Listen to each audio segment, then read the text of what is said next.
This is the final word for Wisdom.com, fueled by Kookaburra Cricket. I'm Adam Collins. I have Geoff Lemon back with me for the first time this summer. What are we doing at the WACA? I feel like I should have a tear running down my eye like Sinead O'Connor back at this beautiful cricket ground. We're going across the road to the Perth Stadium this week, Geoff, and we'll talk more about that in a moment. But Australia are training here in the build-up to the second Test match after performing quite admirably last week in Adelaide despite losing by 31 runs. I do not have a tear running down my eye. I've got sunscreen and sweat running out of my eyes because that's what you have to survive in this harsh environment, in this unforgiving terrain, the Western Australian Cricket Association ground. We will be in slightly more luxurious environs across the river, and the Australians need to hope that they can sort of use that home ground comfort, even though it's a new stadium, conditions that might suit their bowling attack. It'll suit the Indian bowling attack as well, but it's just a matter of who adjusts and which batting side adjusts to a bit of pace and bounce over there. Yeah, let's look backwards before we go forward. So the Adelaide Test match, the margin was 31 runs, which probably flattered Australia all told, but my sense was that the reputation that they had coming in, it was as much about that as it was about the cricket, the way they played the game, the way they fought hard. I think they enhanced their reputation at the first time of asking this summer, which isn't for nothing after the year that's been in 2018. Yeah, but I mean, it was one of those games where, nothing went wrong. There were no blow-ups on the field. The nearest thing that anyone had to any sort of chat controversy was all of Rishabh Pant's pretty inane patter behind the stumps, but it was very PG rated and quite friendly sort of stuff really from the Indian wicketkeeper. So it was good to see a game without where the cricket was able to not be overshadowed by controversies. And another Test match where ball dominated bat for the most part, with the exception of Cheteshwar Pujara, who made a masterful 100 and a very important half century in the second dig. Australia had Travis Head and Sean Marsh make it to a half century, but no one else. Nathan Lyon really was the man who at the end, with 38 not out in the second dig, 24 unbeaten the first time around, was perhaps Australia's most accomplished with the willow across the span of two innings. But the fast bowling of India, Geoff, we spoke about it a lot in the build-up. They performed so well in England over what would have been the northern summer in that Test series. They didn't quite get the rewards there, but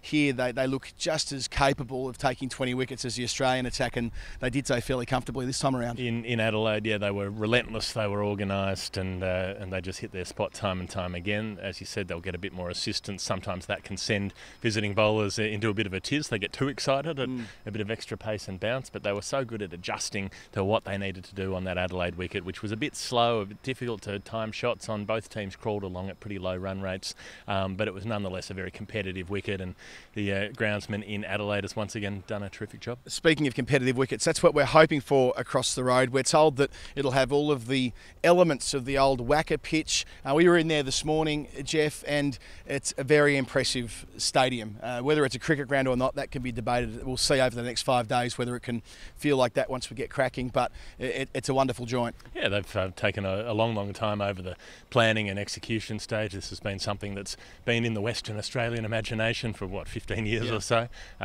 It's been realised over the last 12 months or so, and it's got its first Test match coming up now. And while we were over there, we caught up with the Chief Executive of Perth Stadium, Mike McKenna.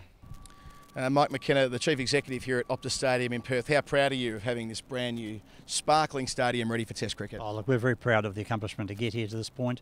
We're really proud of the fact that it's the latest Test venue in the world, and we're really looking forward to putting on a great spectacle. We know from what we've seen in the Sheffield Shield game here a couple of weeks ago, it should be the sort of surface that will come through, an old-fashioned WACA-style pitch perhaps? Yeah, look, that's the intent. Is it reproduces what people expect from West Australian wicket.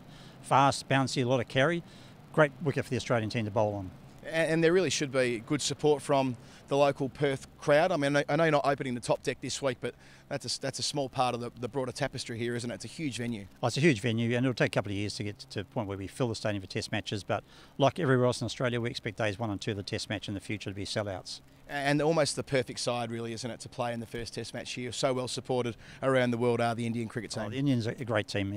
Other than the Ashes, the Indian team is the next biggest team in Australia. And do you think in the longer term this will be the sort of venue that we look around the world and say that's the gold standard? We want our grounds to look like this, as opposed to what we may have seen in the past. This is the new version of what we'll see in the future. Yeah, look, I certainly expect that. This stadium has been purpose built for cricket as well as other sports, and I think that's what you expect with these brand new stadiums. Is that they're the ones they set the standard. So your interpretation is the cricket ground first, and maybe a football stadium second for the purists out there. At this time of year, for sure. Perfect. Thanks for joining Wisdom. Okay, no problems. So there won't be a change till the Australian 11 that plays on Friday. We're not expecting one anyway. Where there might be a shift, though, is the batting order. Aaron Finch could shuffle down and Usman Khawaja back to the top of the list where he performed so magnificently in Dubai back in October. Look, it's a possibility, but I don't think they will go for it. I think they've picked Finch as an opener. That was his job in Dubai. He did it well there. Had a poor match in Adelaide, but that can happen to anyone. And I think he'll get at least one more shot at the top of the order, and it might suit him with the ball coming on early to be able to play the kind of expansive drives that he likes to get on with. And they should be the right kind of conditions for King Coley and his fast bowling attack to take a 2-0 advantage in the series, which would, of course, guarantee the trophy. Follow it all, of course, on wisdom.com. This is The Final Word, fueled by Kookaburra Cricket, with Adam Collins and Geoff Lemon. Bowling, my best ball is usually try and spin up the back of the ball. So basically my fingers are going to come up the back of the ball, try and get as much overspin I can get on the ball with an off break to hopefully get a little bit of drift, a lot of bounce and a bit of turn back into the stumps.